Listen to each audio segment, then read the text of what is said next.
Assalamualaikum warahmatullahi taala wabarakatuh. Salam sejahtera. Selamat pagi semua. Satu perkataan yang saya suka sebut,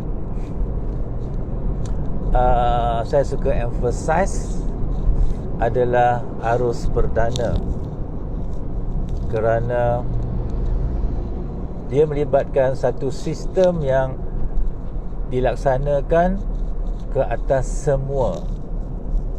Okey, majority.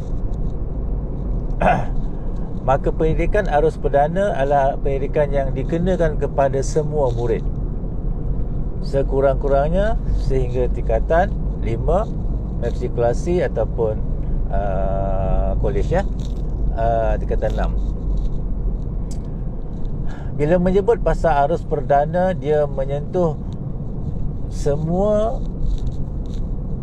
murid seluruh negara tanpa kecuali di mana mereka berada, tanpa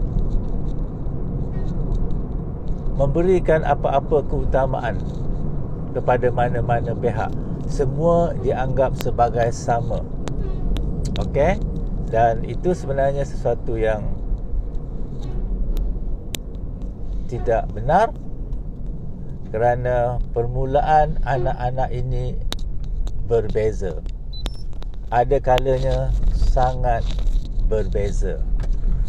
Okey, maka itu apabila berlakunya sebarang penilaian, perubahan, ia mestilah melibatkan situasi fleksibel di mana boleh disesuaikan untuk kebanyakan situasi anak-anak kita yang belajar dalam arus perdana. Contohnya, kita meletakkan objektif dalam DSKP. Kita meletakkan 6 objektif umpamanya, yang tidak mungkin boleh dicapai oleh anak-anak yang disadvantageous, yang mungkin tidak dicapai oleh anak-anak yang serba kekurangan dan sokongan-sokongan persekitaran yang tidak memberansangkan. Okey, jadi meletakkan 3 objektif besar itu maybe lebih baik, kerana objektif kecil itu boleh difleksibelkan pencapaiannya oleh kelompok yang berbeza. Apa sahaja, buku teks pun sama juga. Okey, buku teks tidak boleh terlalu detail, kerana apa yang nak disampaikan itu kadang-kadang sangat mudah, straightforward, tetapi pendekatan yang diberikan seolah-olah murid itu boleh membaca, boleh meneliti, boleh membezakan, boleh mengetahui urutan kepentingan, sehingga ia menjadi sesuatu yang kompleks. Benda yang mudah nak dicerakinkan, umpamanya 10 7 tambah 3, 10 6 tambah 4, 10 5 tambah 5, tetapi dipersembahkan dalam bentuk yang begitu complicated. Okey, konon-kononnya untuk mereka yang maybe tidak ada asas, tetapi dipenuhi dengan tulisan. Mereka yang tidak ada asas ni ada kalanya tidak boleh membaca pun.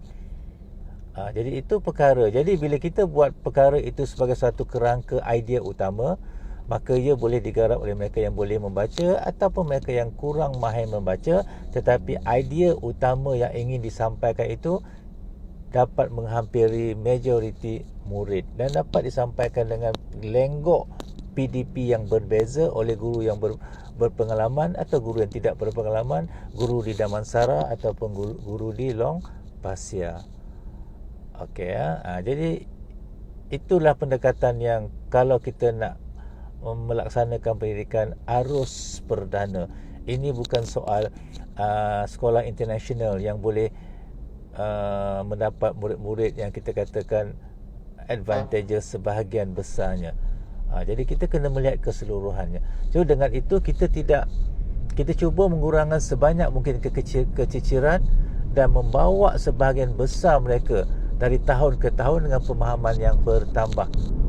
Itu keutamaan yang kita perlu ada. Sebab itulah one size fit all. Okey, mesti ikut macam ni, mesti TP3, mesti TP ni, mesti TP tu, perlu dilakukan. Itu sesuatu yang burden. Okey, sesuatu yang berat, yang kadang-kadang tidak realistik. Okey, jauh daripada praktikalnya. Bila ianya dilaksanakan untuk untuk diselia di seluruh negara. Perkara tidak mungkin akan tercapai. Kita boleh fikir secara logik sahaja. Okey, dan guru-guru kadang-kadang dinafikan bahawa mereka tu juga ada strategi-strategi yang jauh lebih baik pada strategi yang difikirkan dalam konteks one size fit all.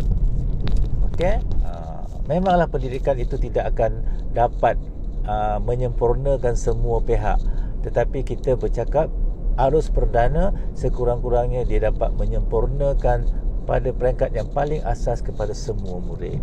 Okey, saya dah sampai ke UPM. Itu saja sedikit celoteh saya pagi ni. Assalamualaikum. I love you. Bye bye. Muah.